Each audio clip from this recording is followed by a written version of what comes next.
안녕하세요. 세상에 믿을 놈 하나 없다는 걸 알게 된 40대 남자입니다.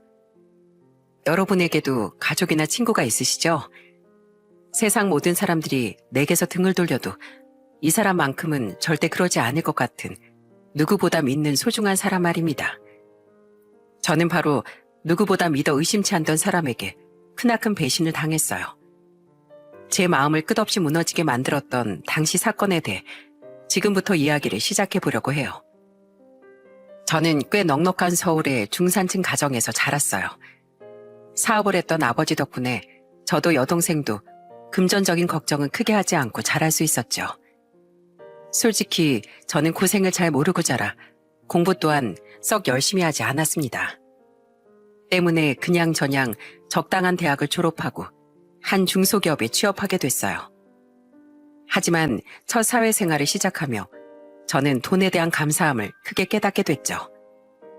돈 버는 일이 얼마나 고되고 힘든 건지 첫 회사에서 톡톡히 알게 됐거든요. 야야, 막내야. 오늘 끝나고 다 같이 한잔하게 회식 장소 좀 알아봐라. 네? 죄송한데 제가 오늘 선약이... 뭐? 선약? 이 자식이 빠져가지고 회식도 회사 생활의 연장인 거 몰라? 당장 그 약속 취소해. 회사 생활 꼬이고 싶어? 저는 첫 회사에서 엄청난 고생을 했습니다. 대표란 사람의 갑질과 선임들의 회식 강요, 술 강요에 주말까지 등산이다 뭐다 하며 불러내니 하루하루가 너무 힘들었죠. 가뜩이나 영업직이라 정신적인 스트레스가 컸는데 사람들까지 힘드니 미치겠더라고요. 솔직히 냅다 퇴사한다고 질러버리고 싶을 때가 한두 번이 아니었습니다. 하지만 저는 아버지를 생각하며 악착같이 버텼어요. 빈손으로 시작해서 악착같이 노력해 사업을 성공시킨 아버지 같은 사람이 되고 싶었거든요. 성공하고 싶다기보단 어떤 일이든 진득하게 버티고 이겨낼 줄 아는 사람이 되고 싶었던 거죠. 힘든 사회생활은 아이러니하게도 마냥 태평하게 살던 절 철들게 해준 겁니다. 진짜죠? 지금 저 합격이라고 말씀하신 거죠? 감사합니다. 정말 감사합니다. 고생 끝에 낙이 온다고 하나요? 저는 사회생활 10년 만에 연봉을 꽤 올리며 이직에 성공했습니다. 그것도 첫 회사 같은 중소기업이 아니라 꽤 몸집이 크던 중견기업의 말이죠. 물론 이직 준비를 열심히 한 것도 있지만 업계에서도 꽤 악소문이 났던 그 회사에서 10년이나 버텼다는 부분을 높게 평가받은 것 같더라고요. 비록 직급은 그리 높지 않은 대리로 이직하게 됐지만 새로 옮긴 회사는 저에게 천국과도 같았습니다. 그 회사가 바로 지금껏 제가 다니고 있는 회사죠. 지금의 회사는 전 회사와 분위기가 정반대인 곳이었어요. 저는 항상 직원의 인성이 곧 회사의 이미지라고 생각합니다. 회사의 이미지는 즉 회사의 매출로도 직결되는 거예요. 그리고 사생활이 보장돼야 업무 효율도 올라가는 겁니다. 회식은 항상 분기별로 한 번 자율 참석이고 그 외에 따로 부서별 회식을 하더라도 절대 강요가 있어서는 안 돼요. 특히 술 강요, 주말 모임 등 우리 회사에 그런 부당한 문화는 절대 없습니다. 모두들 꼭 명심하세요. 대표님이 이런 분이다 보니 자연스레 회사에도 좋은 분들이 대부분이었어요. 주말이나 퇴근 후 상사가 이유 없이 부하 직원을 불러내는 일은 이 회사에서 상상도 할 수 없었습니다. 그렇게 퇴근 후와 주말의 삶이 생기니 삶의 질이 완전히 달라지더라고요. 그제야 저는 취미생활도 즐기고 연애에도 관심을 가질 수 있었죠. 박 대리, 이번 보고서 완전 깔끔했어. 나도 보고 배울 점도 있던걸. 앞으로도 잘 부탁해. 과장님이 저한테 배울 점이 있으셨다고요? 그냥 해주시는 과찬인 걸 알지만 기분은 좋네요. 그렇지? 내가 립서비스가 좀 좋아. 좋은 선임이 되는 것도 정말 중요한 일이야. 그러니까 이런 사소한 부분도 잘 보고 배워 박 대리. 후배들이 믿고 따라야 선임도 쭉쭉 나아갈 수 있는 거야. 좋은 일과 사람투성이던 지금의 회사에서 저는 다시 없을 좋은 선임도 만났습니다. 그 사람은 제가 속한 영업팀의 과장님이셨어요. 과장님은 회사 내에서 따르는 후배도 많고 상사들도 인정해주던 분이셨죠. 저는 그런 분 아래로 들어가 직접 일을 배울 수 있게 된 것이 참 행운이라고 생각했어요. 박 대리야, 잘 봐. 여기 이런 부분은 길게 늘렸을 게 아니라 두 문장으로 나눠서 쓰는 게 훨씬 간결하고 눈에도 잘 들어와. 그리고 저번에 거래처 접대할 때 과음해서 고생 꽤나 했지? 내가 고객 기분도 맞춰주고 적당히 술도 뺄 수 있는 노하우 알려줄게. 이 사회생활이란 건 말이야. 결국 꼼수도 어느 정도 부릴 줄 알아야 하는 거야. 무조건 우직하게 들이댄다고 해결되는 게 아니란 말이야. 전 회사 선임들은 무턱대고 이거 해라 저거 해라 하며 윽박지르기만 했었습니다. 일이 잘 되면 내 덕, 잘못되면 네 탓이 당연하기도 했고요. 그런데 과장님은 일을 제대로 하는 방법과 자신만의 노하우 등을 정성스럽게 알려주셨어요. 또한 제가 잘한 일은 윗선에 부풀려 보고해 주셨고 잘못된 일에 대한 책임은 본인이 가져가려고 하셨죠. 과장님, 제가 실수하는 바람에 과장님만 괜히 혼나셨네요.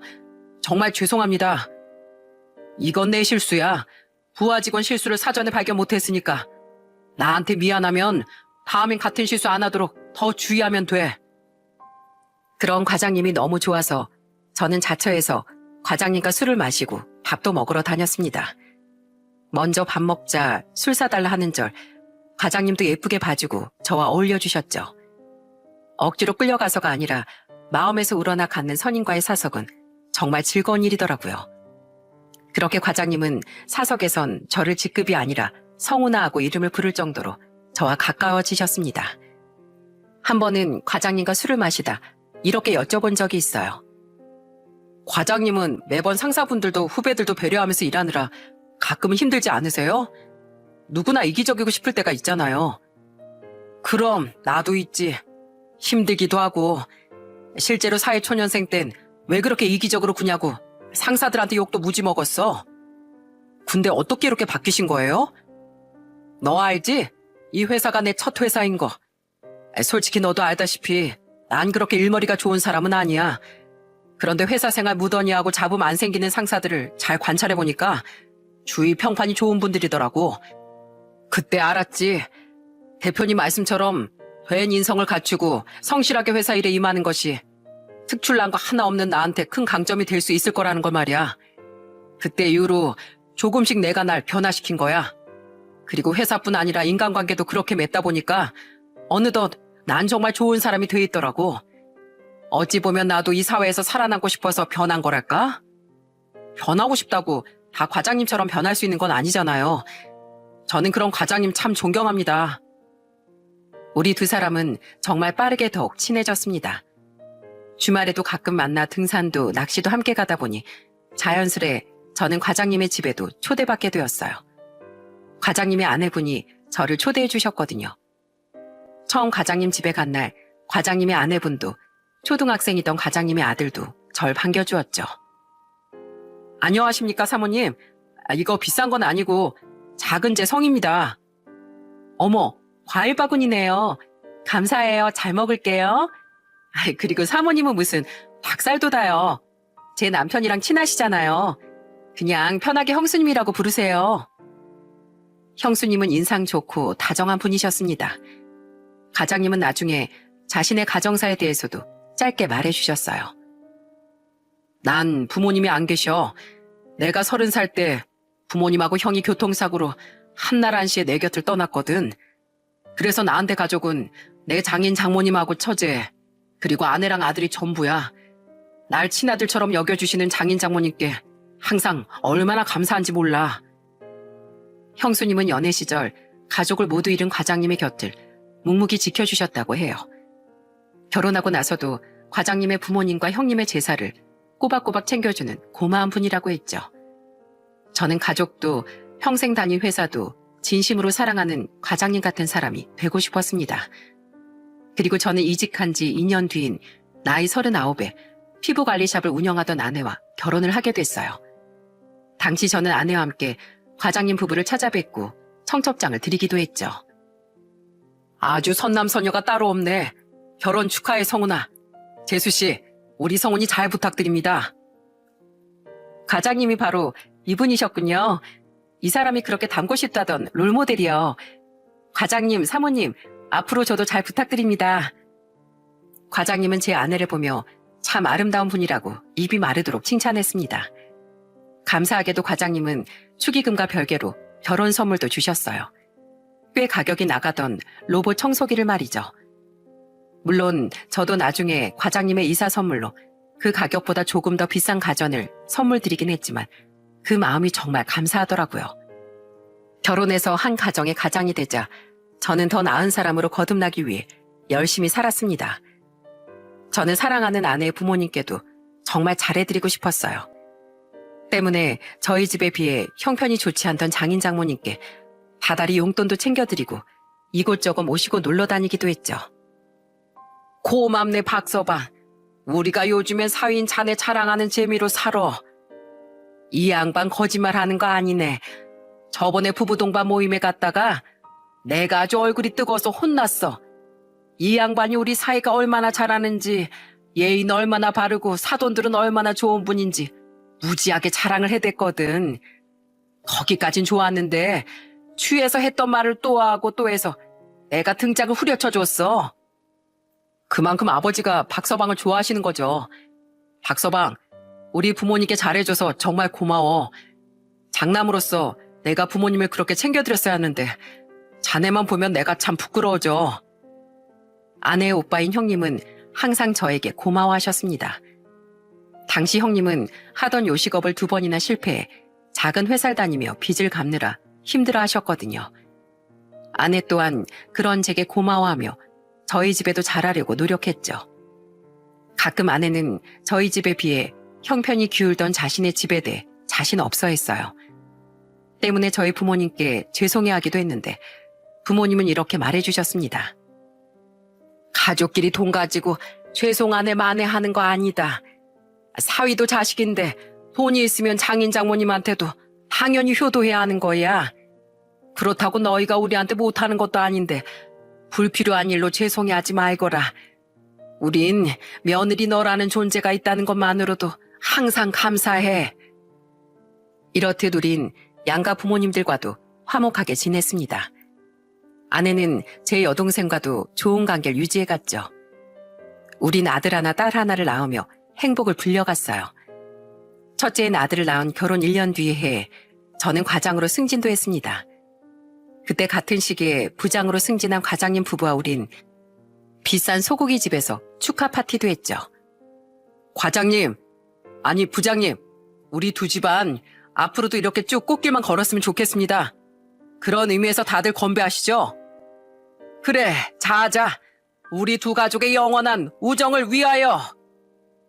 시간이 흐르며 우리 두 집안의 사이는 더 가까워져 갔어요. 우린 2-3달에 한 번씩 양쪽 집을 왔다 갔다 하거나 외식을 하며 친목을 이어갔죠. 어떤 해엔 휴가 계획을 맞춰 국내로, 또 어떤 해엔 해외로 함께 여행을 가기도 했습니다.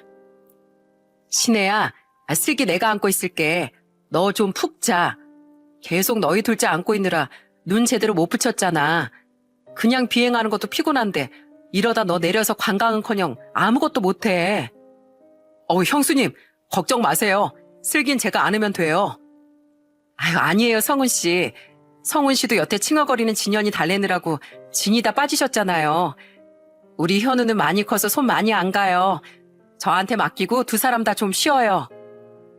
친해질수록 느끼게 된 건 형수님이 정말 사력 있고 좋은 분이었다는 겁니다. 그런 형수님은 부장님의 가장 큰 자랑거리였죠.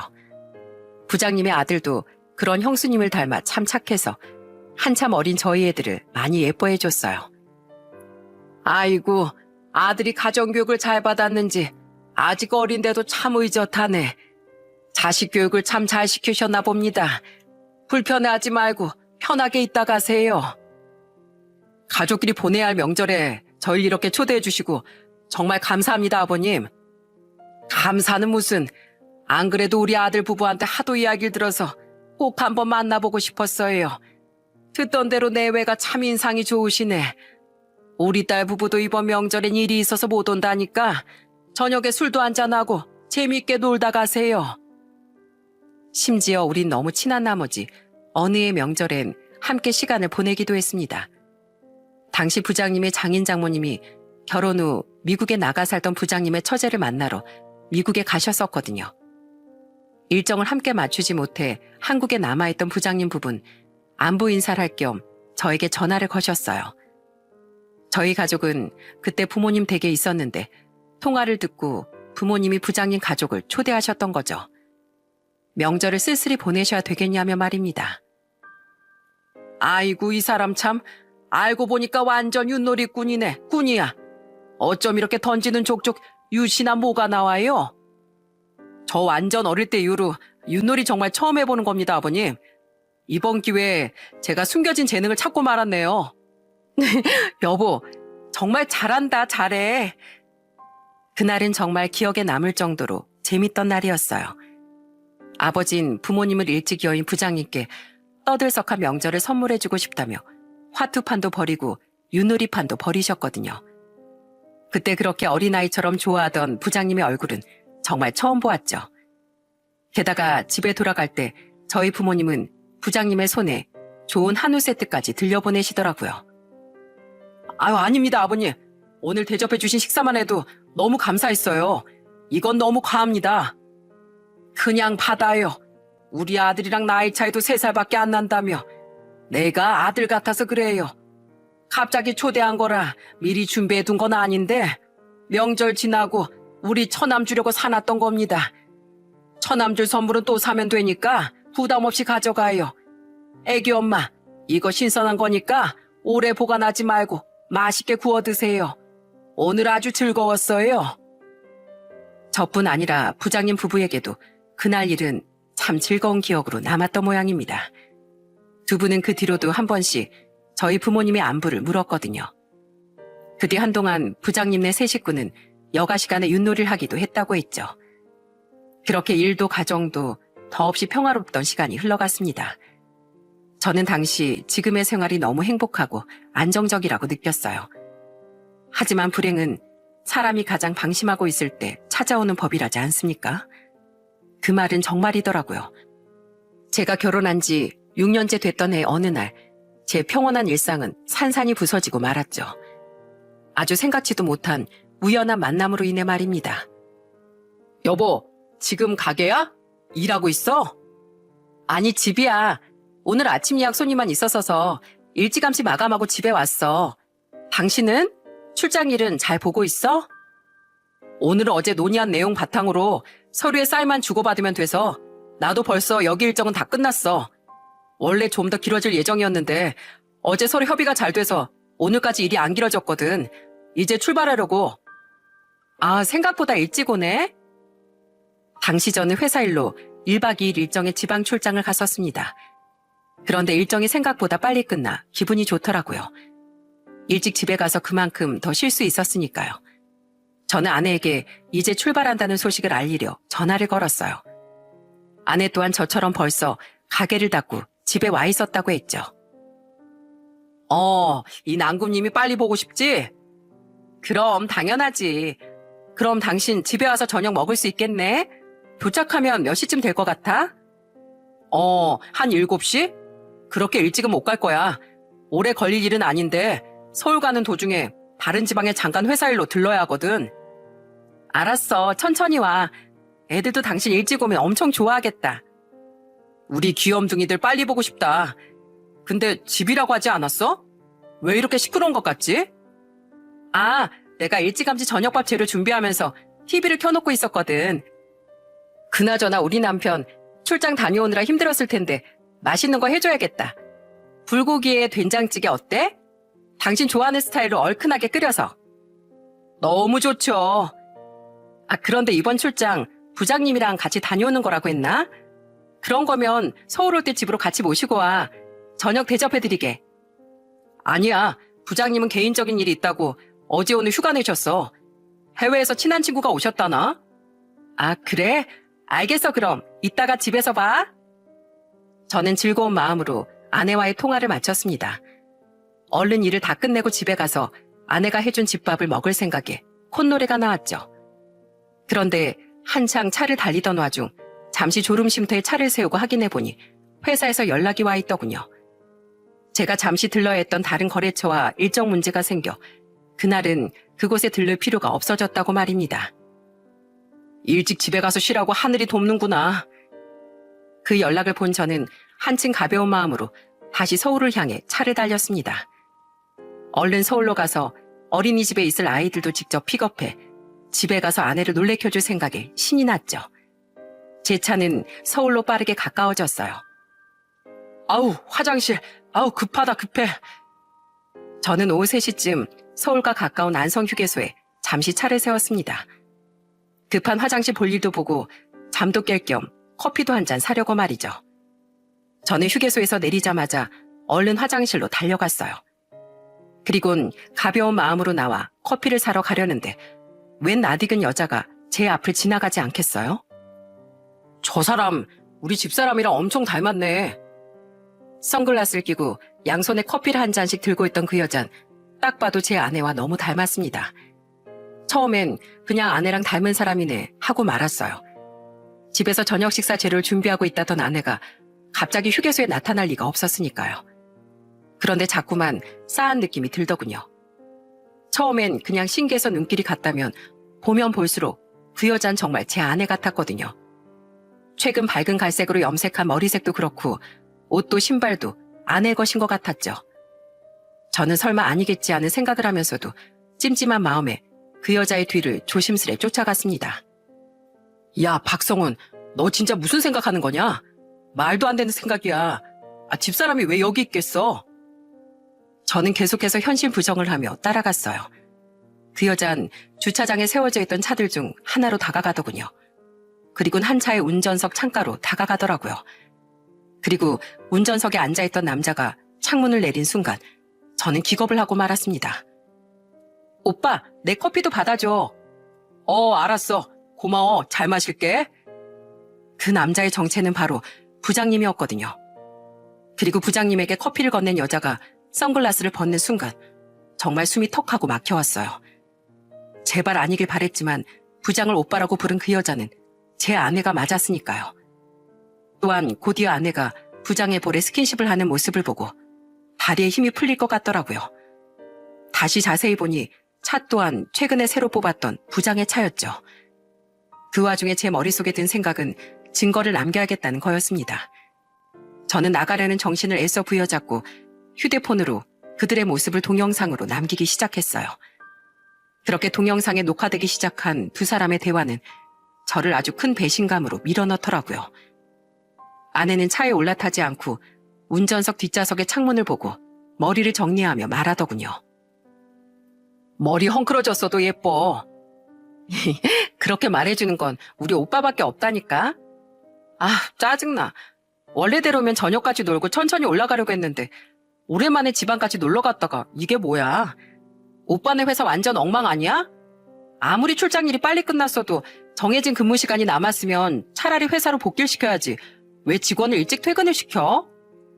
사실 따지고 보면 7시에 집에 도착하는 게 일찍은 아니지. 운전하는 시간도 일하는 시간에 포함이잖아. 그리고 서울에 도착하면 어차피 퇴근 시간인데 당연히 회사로 못 부르지. 지금 우리 애들 아빠 편드는 거야? 오빤 오랜만에 나랑 1박 2일로 놀러 나와서 일찍 돌아가게 된 게 짜증도 안 나? 남편 출장 간다고 신나서 니네한테 애들까지 맡기고 놀러 나온 건데 제대로 놀지도 못하고 집 가서 밥만 차리게 생겼네. 빨리 서울 가서 대충 반찬 가게에서 불고기 사가야겠어. 된장찌개야 뚝딱 끓이니까 괜찮지만 불고기는 오래 걸리니까. 오빤 언니한테 일찍 간다고 말했어? 뭐라고 둘러대고 왔다고 했지? 우리 집사람은 나 휴가 낸 거 몰라. 출장 간 줄 알지? 몇 시에 들어간다곤 연락 미리 안 했었어. 난 그냥 집에 가면 돼. 그리고 알지? 우리 집사람은 날 워낙 철석같이 믿어서 미주알 고주알 다 물어보지도 않아. 멍청할 정도로 착한 아내를 둔 게 이럴 땐 참 좋아. 그래서 나보다 언니가 더 좋다 이거야? 무려 2년 동안 뜨겁게 연애한 나보다 마누라가? 에이, 내가 언제 그렇게 말했어? 넌 아주 당돌한 매력이 있잖아. 집사람 같은 여잔 완전 질리는 타입이지. 우리 지금 이 사랑 변치 말고 오래오래 만나자. 알았지? 여행은 다음에 또 가지 뭐. 두 손 두 발이 덜덜 떨렸습니다. 그 짧은 사이에 너무 많은 충격을 받았으니까요. 제가 누구보다 철석같이 믿었던 두 사람은 저와 형수님을 배신하고 무려 2년간 바람을 피우고 있었던 거예요.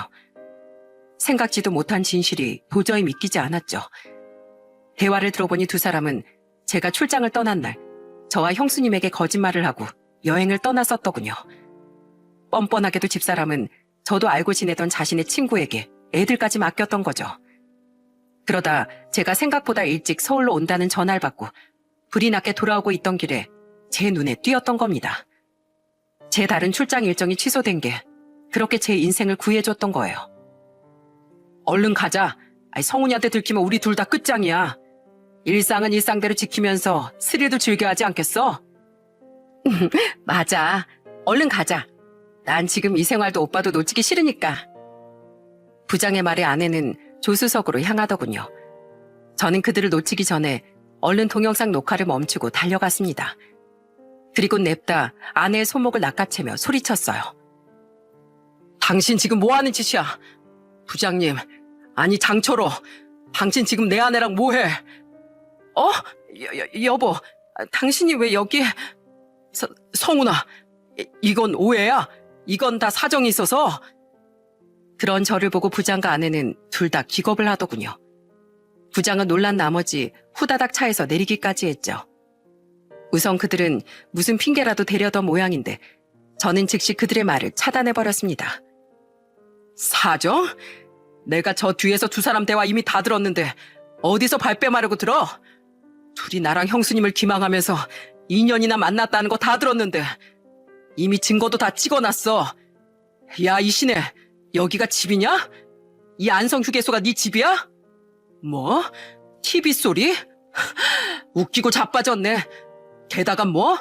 부장님이랑 출장을 같이 갔냐고? 어제부터 둘이 꼭 붙어 있었으면서 그렇게까지 치밀하게 연기를 해댔냐? 이 끔찍한 여자야. 성훈아, 사람들 다 보잖아. 우선 우리 차에 타서 얘기하자. 당신도 조용히 해.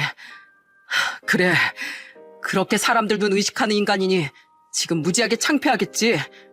창피한 건 알긴 아냐?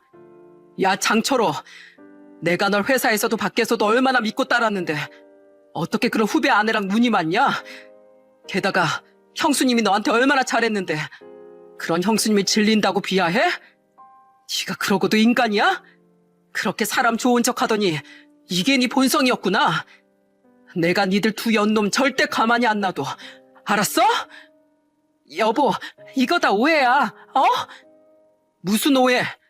웃기고 자빠졌네. 아직 5살, 3살밖에 안 된 애들을 친구 집에 맡기고 바람 피우러나 다니는 인간이 무슨 염치로 내 앞에서 그딴 변명을 해?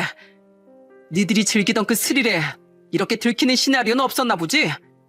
기대해. 앞으로 더 스릴 넘치는 날이 계속될 테니까. 여보. 성훈아, 따라오지 마. 여러분, 유부남 유부녀 주제에 바람 피우다 걸린 인간들이 저한테 해코지하려고 합니다. 저 이 여자 남편이에요. 도와주세요. 그들에게 다가올 악몽을 예고한 채 저는 제 차로 향했습니다. 그러자 두 연놈은 애걸복걸하며 저를 붙잡더라고요. 저는 아주 큰 목소리로 주위에 소리를 질러댔어요. 사람들의 시선이 점점 더 몰리자 그제야 두 연놈은 저를 놓더라고요. 저는 또 붙잡히기 전에 냅다 달려 차를 몰고 서울의 집으로 향했죠. 그리곤 집에 도착하자마자 큰 가방에 아내의 화장품이며 옷을 마구 쑤셔 넣기 시작했습니다. 아내의 물건이 저희 부모님이 마련해 주신 그 집에 있다는 사실만으로도 너무 역겨웠거든요. 그 뒤 한 일은 바로 부장의 아내인 형수님에게 동영상을 보낸 뒤 전화로 모든 진실을 폭로하는 일이었어요. 동영상을 보고 제 이야기까지 모두 들은 형수님은 경악한 나머지 차마 말을 잇지도 못하더군요. 어떻게 그 인간이 저한테 어떻게... 내가 우리 부모님이 자기한테 어떻게 했는데요. 저도 같은 마음이에요, 형수님. 제가 집사람이랑 장인 장모님한테 얼마나 잘했는데요. 저희 부모님은 또 얼마나 집사람한테 잘해주셨는데요. 아니, 설사 그렇지 않다고 해도 이건 아닌 거잖아요. 형수님, 전 당장 집사람이랑 이혼할 겁니다. 무려 2년이나 그것도 제 회사 상사랑 붙어먹은 그 여자 전 절대 용서 못해요. 그리고 잔인한 진실일지언정 형수님도 꼭 알아주셔야 할 것 같아서 이렇게 곧장 연락드린 거예요. 아무것도 모르고 바보같이 당하시면 안 되니까요. 고마워요, 성훈 씨. 성훈 씨도 상처 많이 받았을 텐데 우리 지금 이 상황 어떻게든 잘 견뎌봐요. 제가 연락한 사람은 형수님이 끝이 아니었어요. 다음으로 전 장인 장모님과 형님에게 동영상을 전송하고 모든 진실을 폭로했습니다. 제 장문의 문자를 본 장인어른은 기겁을 하며 전화를 거셨죠. 박서방, 이게 대체 무슨 일인가? 저 영상 속의 여자가 진짜로 내 딸이라고? 그 남잔 자네 상사고? 네, 저 그 영상뿐 아니라 직접 그 두 사람을 추궁한 음성 녹음 파일도 다 가지고 있어요. 전 집사람 집에 오면 당장 쫓아낼 거니까 두 분은 집사람 좀 저희 집에서 데리고 가주세요. 안 나간다고 그 사람이 때를 쓸지도 모르는데 별로 제 힘들여서 고생하고 싶지 않거든요. 그리고 저한테 험한 걸 당하는 것보단 두 분 손으로 끌고 가시는 게 낫잖아요. 갑자기 이런 불쾌한 소식 알려드려서 죄송합니다. 하지만 제 배신감이 너무 크고 이미 벌어진 일 이렇게밖에 마무리 지을 수밖에 없네요. 제가 장인어른과 통화한 지 20분 뒤 아내는 주춤거리며 집으로 들어오더군요. 그놈과 여태 뭘 하다 왔는지 모르겠지만 알고 싶지도 않았어요. 둘이 뭘 하다 왔다고 한들 변하는 사실은 없었으니까요. 아내는 집에 들어오자마자 현관 앞에 팽개쳐 있던 짐가방을 발견하더군요. 그리곤 그 안의 내용물이 자신의 짐인 걸 알자 냅다 무릎을 꿇고 싹싹 빌기 시작하더군요. 여보, 내가 잘못했어. 이미 당신이 다 들었다니까 나 더는 변명하지 않을게. 근데 사람이 어떻게 평생을 같은 마음으로 살 수 있겠어. 그냥 워낙 잘해주고 내가 좋다고 하니까 나도 모르게 마음이 흔들렸던 거야. 절대 당신을 버릴 생각은 없었어. 나 앞으로 진짜 잘할 테니까 한 번만 기회를 줘. 끝까지 정말 정 떨어지는 소리만 하는구나. 그래, 사람이 평생 같은 마음이긴 쉽지 않지. 그런데 작은 바람이 분다고 해서 세상 모든 유부남 유부녀가 니들처럼 더러운 짓거리를 행동으로 옮기진 않아. 해서는 될 일이 있고 안 되는 일이 있는 걸 사람이라면 응당 알 테니까. 당신은 무려 2년 동안 나랑 애들을 철저히 기망하고 배신했던 거야. 애들까지 신나게 팽개치고 남자 만나러 다닌 당신한테 두 번째 기회는 없어. 그러니까 이거 가지고 당장 나가. 그 사랑에 맞지 않는 네 오빠인지 뭔지랑 가서 살아. 이 더러운 여자야. 여보, 내가 당신하고 애들 두고 어딜 가? 나 못 나가. 제 예상대로 아내는 절대 못 나간다고 버텼습니다. 하지만 그런 저를 도와줄 구원투수가 얼마 지나지 않아 도착했죠. 바로 제게 모든 소식을 들은 장인 장모님과 형님 말입니다. 장인 장모님은 그렇다 쳐도 아직 회사에서 일할 시간이었건만 형님까지 달려왔던 거죠. 이 썩을 것이 감히 집안 망신을 이렇게 시켜? 네가 어떻게 박서방한테 그딴 짓을 할 수가 있어? 이 집안의 수치야. 제가 현관문을 열자마자 집으로 달려들어온 장인어른은 냅다 식탁 의자를 집어드셨습니다. 그리곤 겁에 질린 아내에게 던지려고 하셨는데 장모님이 그런 장인어른을 겨우 막으셨죠.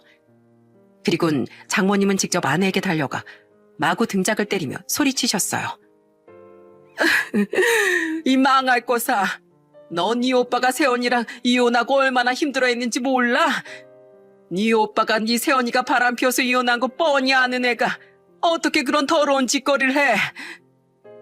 장모님은 형님 이야기를 꺼내며 아내를 야단치셨습니다. 그도 그럴 것이 1년 전 형님은 처남댁의 바람으로 인해 이혼을 한 상태셨거든요. 그때 당시 형님은 혼자 조카를 키우며 살고 계셨죠.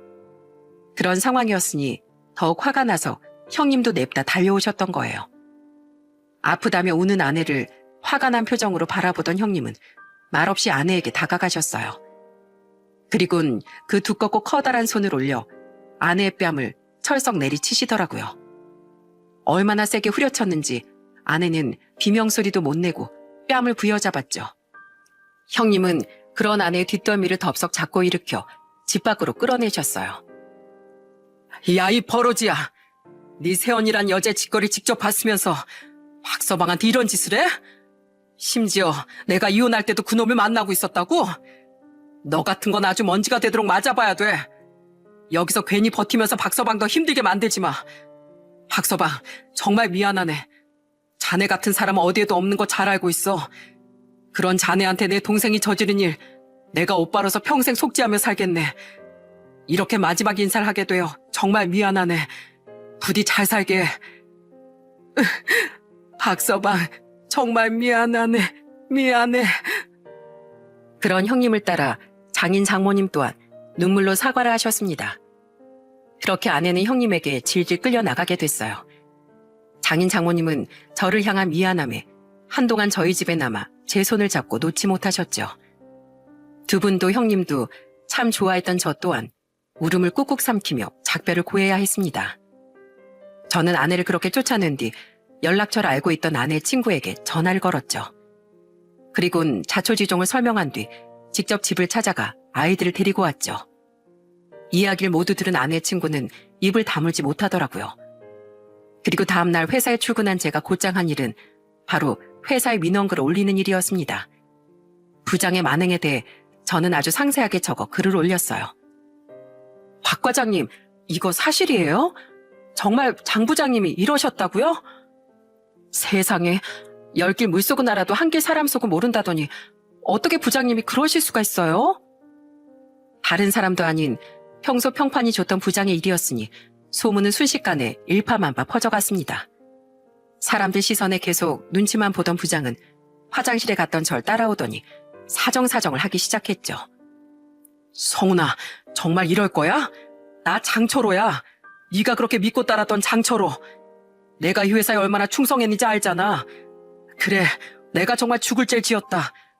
근데 우리 사적인 문제는 회사 밖에서만 얘기하자고. 어? 네가 우리 집사람한테도 다 이미 폭로했잖아. 나 지금 집에서도 이혼당할 위기야. 그 와중에 회사에서까지 날 매장시켜야겠어? 제발 그 글 좀 내려줘. 아니면 아니라고 정정글이라도 좀 올려주던가. 싫습니다. 그 글에 한 점 거짓도 없는데 뭘 정정해요? 회사에 평생 충성했으면 후배 마누라랑 바람 좀 피워도 되는 겁니까? 말도 안 되는 소리 하고 있어. 그래요. 내가 부장님 진짜 존경하고 따랐었어요. 나한테 만약 친형이 있었다면 이런 사람이었겠구나 싶을 정도로 진심으로 좋아했었다고요. 그러니까 그만큼 배신감도 상처도 더 큰 거예요. 물론 다른 사람한테도 이러면 안 되지만 적어도 부장님이 나한테 이랬으면 안 되죠. 난 절대 봐줄 생각 없으니까 뒷감당은 알아서 하세요. 그 뒤 화장실에 다른 사람이 들어오며 부장은 더 이상 절 붙잡지 못했습니다. 그날 대표님은 우리 둘을 불러 사실관계를 확인하셨어요. 워낙 소문이 빠르게 퍼져 무시 못할 사안이 됐으니까요. 그리고 대표님은 싸늘한 눈으로 부장에게 이렇게 말하시더군요. 대표님, 제가 정말 잘못했습니다. 그래도 아시잖아요. 저 같은 직원 또 없는 거예요. 어떻게든 이번 일만 회사에서 좀 조용히 무마해 주시면 안 될까요? 그 글도 내려주시고요. 자네 참 실망이로군. 무조건 잘못했다고 말해도 모자랄 판에 어떻게 눈 가리고 앙을 하려고 들어. 내가 늘 말했지. 사람은 인성이 먼저여야 한다고. 다른 사람도 아닌 후배 가족을 건드린 자네를 난 대표로서 절대 그냥 둘 수 없네. 이 일이 밖에 알려지면 회사 이미지는 또 뭐가 되겠나.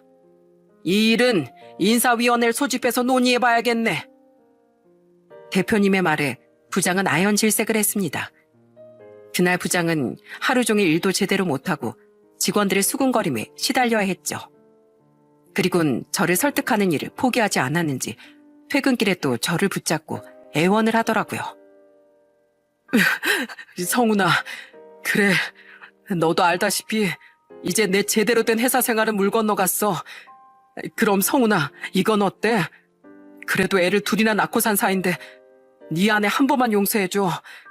그리고 우리 집사람한테 가서 너도 아내를 용서했으니까 내 아내한테 나도 한 번만 용서해주라고 말해주면 안 될까? 평생을 바친 회사에서 잘리고 내 또 다른 전부였던 가족까지 이렇게 잃을 순 없어. 너도 알잖아.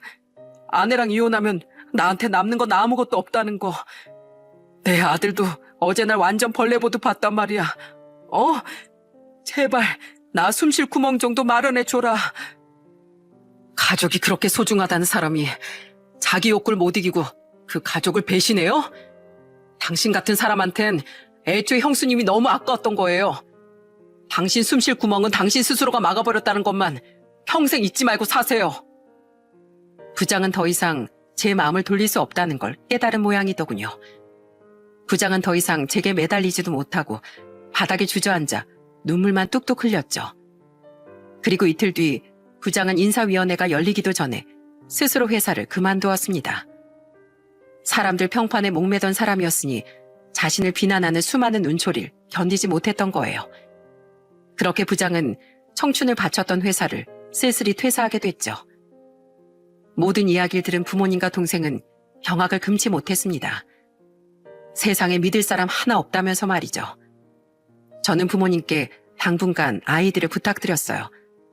왜냐하면 아내가 몇 번이나 집으로 매달리러 찾아왔거든요. 아이들에게 그런 모습을 보이는 게 저는 바람직하지 않다고 생각한 겁니다. 제가 비밀번호를 바꾸고 문을 열어주지 않으니 아내는 아파트 앞에서 절 기다리고 있더군요. 그러다 퇴근하던 절 붙잡고 겨우 이야기를 할 수 있게 되자 불쌍한 척을 하기 시작했죠. 여보, 진짜 나 이렇게 버릴 거야? 여보, 나 지금 집에서도 쫓겨났어. 나 같은 건 세상의 쓴맛 좀 봐야 한다고 부모님이 쫓아냈어. 지금 가게에서 대충 먹고 자고 하고 있는데 진짜 사람 사는 것 같지가 않아. 친구들 집에서도 좀 신세를 지려고 했는데 당신이 미네한테 이미 내 얘기 다 했었다며. 그래서 친구들 사이에도 이미 소문 쫙 났어. 나랑 다들 인연 끊겠대. 어디 그뿐이게? 당신 알지? 내 피부샵 단골 중에 초로 오빠 아는 정윤이 언니가 소개시켜준 사람도 몇 있는 거. 그 사람들이 지역 맘카페랑 커뮤니티에 내 얘기를 다 올려놨어. 가뜩이나 동네 아줌마들 상대로 하는 작은 가게인데 완전 손님 뚝 끊겼다고. 게다가 아줌마들이 워낙 바람이란 거에 예민하니까 내 가게 앞에 막 포스트잇도 붙이고 가. 망해라 이 더러운 여편네야. 이 동네에서 꺼져 하고 말이야. 언니한테 제발 소문 좀 잠재워달라고 찾아갔었는데 소금 세례만 맞고 쫓겨났어. 여보, 내 인생 진짜 이렇게 망하게 그냥 둘 거야? 나 애들 엄마잖아. 애들 엄마라는 사람이 애초에 행동을 똑바로 하고 다녔어야지. 당신 행동은 세상 사람들이 죄다 손가락질할 정도로 큰 죄였던 거야. 지금 당신은 그 죄값을 치르고 있는 거고 난 당신한테 그 어떤 동정표도 줄 생각 없으니까 또 찾아오지 마.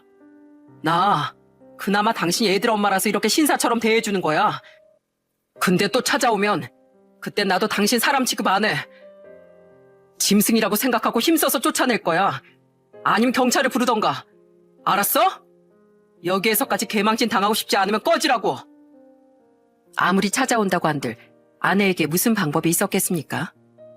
아내는 결국 포기하고 이혼을 받아들여야 했어요. 부장 또한 형수님에게 이혼을 당했고 우린 두 연놈에게 각각 소송을 걸어 위자료도 받아냈죠. 다행히 법원이 제 편을 들어주어 저는 아이들의 양육권도 가져올 수 있었습니다. 그리고 당연하게도 부장은 아들의 양육권을 가져갈 수 없었어요. 형수님에게 듣기로 당시 중학생이었던 부장의 아들은 바퀴벌레보다도 아빠가 싫다고 말했다더군요. 그렇게 부장은 평생을 바쳤던 직장도 잃고 가족도 전부 잃게 된 거죠. 한동안 회사엔 수군거림이 잦아들지 않았지만 그래도 묵묵히 견디며 회사 생활을 하다 보니 서서히 잠잠해지긴 하더라고요. 들리는 얘기로 아내의 피부관리샵은 결국 사건이 일어난 지 6개월 만에 폐업을 했다고 합니다. 손님도 뚝 떨어진 데다 동네 사람들이 하도 나가라고 성하였으니 돈도 마음도 버티지 못한 거죠. 저는 그렇게 그 사건으로 인해 아내와 가장 좋아하던 회사 선임을 동시에 잃게 됐어요. 솔직히 사람인데 어떻게 가슴이 쓰라리지 않았겠습니까? 하지만 저는 그런 쓰레기 같은 인간들 때문에 더 이상 감정 낭비를 하지 않기로 했어요. 그 사건으로부터 1년 몇 개월이 지난 지금 저는 일상으로 완전히 돌아와 회사를 성실히 다니며 아이들을 혼자 키우고 있습니다. 저희 부모님은 제가 집에 들어오길 원하고 계세요. 하지만 자식으로서 연로하신 부모님께 손주 육아라는 부담을 지워드리고 싶진 않더라고요. 때문에 앞으로도 피치 못할 사정이 생기기 전까진 혼자 애들 어린이집도 보내고 집안일도 열심히 하며 최선을 다해 아이들을 키우는 싱글 대디로 살아가려고 합니다. 지금 그 두 연놈은 잠시 살림을 합쳤다가 그새 헤어졌다고 하네요. 제가 어떻게 알았냐고요? 한 달 전 뻔뻔하게도 전처가 회사 앞까지 절 찾아왔거든요. 전처는 절 보자마자 매달리며 아주 한심한 말을 했죠. 여보, 나 그놈하고 헤어졌어. 내 인생을 이렇게 망쳐놨으면 당연히 자기가 나한테 더 잘했어야 하는 거 아니야? 근데 그놈은 오히려 나 때문에 자기 인생이 망가졌다고 내 탓을 하는 거 있지? 일도 안 구하고 맨날 집에서 술만 퍼마시면서 말이야. 나도 피부샵 망하고 다시 남의 아래로 들어가서 일하느라 힘들어 죽겠는데 그 와중에 그놈까지 먹여 살리기 너무 싫더라고. 그래서 내 인생 돌려내라고 서로 허구한 날 싸우다가 결국 몸싸움까지 하게 됐어. 어떻게 여자를 때릴 수가 있어? 여보, 나도 양심 있는 사람이라 당신이랑 애들 앞에 웬만하면 나타나지 않으려고 했어. 근데 그놈한테 맞기까지 하고 갈라서니까 당신이 너무 보고 싶더라. 당신은 나한테 엄청 잘해줬잖아. 여보, 나 지금 혼자 사는 오피스텔 원룸 빼고 다시 당신이랑 애들 있는 그 집으로 들어가면 안 돼? 우리 엄마 아빠는 내가 그놈하고 살림 합치자마자 절연 선언하셨단 말이야. 우리 오빠는 나 사람 취급도 안 하고 나 너무 외로워. 저는 그런 전철을 말없이 바라보기만 했습니다. 전철은 제 마음이 약해진 줄 알고 신나게 하소연을 줄줄 늘어놓더라고요. 하지만 제가 이렇게 말을 남기고 자신을 지나치자 전철은 바닥에 주저앉아 엉엉 울음을 터뜨렸죠. 마치 과거 부장이 그랬던 것처럼 말입니다. 그게 당신 업보야. 책임지는 건 당신 몫이지. 난 남보다도 못한 사인 당신이래 아무 관심도 없어. 단호한 제 말에 포기를 한 건지 더 이상 전처는 저를 찾아오지 않았습니다. 그렇게 전처도 부장도 지금은 가족을 모두 잃고 더없이 쓸쓸한 삶을 살아가게 됐어요. 그들은 대체 무슨 생각으로 가족을 배신하고 그런 짓을 했을까요? 가족을 배신한 대가가 이렇게 처절할 거라곤 생각지 못했던 걸까요? 저는 제 사연을 통해 제발 자신의 행동에 대한 결과부터 생각하고 움직이라는 메시지를 전하고 싶었습니다. 소중한 사람들을 배신한 대가는 이토록 만만치 않으니 지레 겁을 먹어서라도 주위 사람의 가슴에 상처 주는 일을 제발 하지 말라고요. 여러분, 우리가 숨을 쉴 수 있게 해주는 산소는 너무 익숙한 나머지 느끼지도 못하는 법이잖아요. 하지만 그 산소가 없으면 우린 1분 1초도 살아남기 힘들 겁니다. 그 산소처럼 우리 주변에 당연하게 녹아들어 있는 가족 혹은 친구의 소중함을 오늘 한번 다시 꼭 되새겨보시길 바랍니다. 그럼 전 이만 여기서 사연을 마치고 인사드릴게요. 들어주셔서 감사합니다.